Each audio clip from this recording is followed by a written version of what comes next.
काश्मीर प्रश्नावर 2 दिवसीय अधिवेशन घ्या अशी मागणी खासदार संजय राऊतांनी केली आहे। संकट काळामध्ये केंद्राच्या पाठीशी आपण आहोत असंही संजय राऊतांनी म्हटलंय। जो काही निर्णय काश्मीर संदर्भात घेतला जाईल त्या निर्णयाच्या आम्ही पाठीशी आहोत, मात्र आता काश्मीर संदर्भात एक महत्त्वाचं अधिवेशन घ्या अशी ही मागणी त्यांनी केली आहे।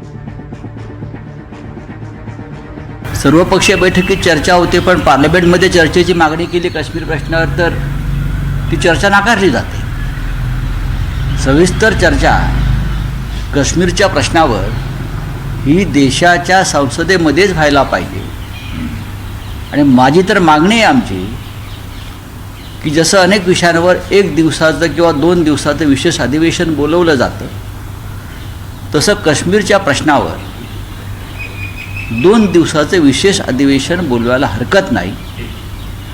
आणि त्यावर विरोधकांच्या जे सूचना आहेत किंवा एकंदरीतच राष्ट्राची जी भावना आहे त्याच्यावरती चर्चा घडवून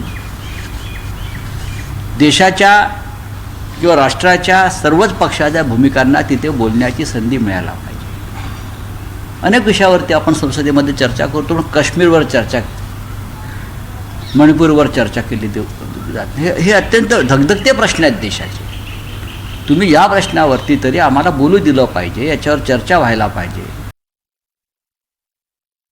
आमच्या पक्षाकडून नक्कीच तिथे उपस्थिती राहील, पण आम्ही सांगतो की जे निर्णय सरकार घेईल त्या निर्णयाला आमची सहमती असेल। जे निर्णय या काळामध्ये, संकटाच्या काळामध्ये सरकार घेणार आहे किंवा घेऊ इच्छिते त्याला एक राष्ट्र म्हणून आमच्या भावना, आमच्या संवेदना या सरकारबरोबर आहे, त्याच्यामध्ये कोणते मतभेद असण्याचं कारण नाही।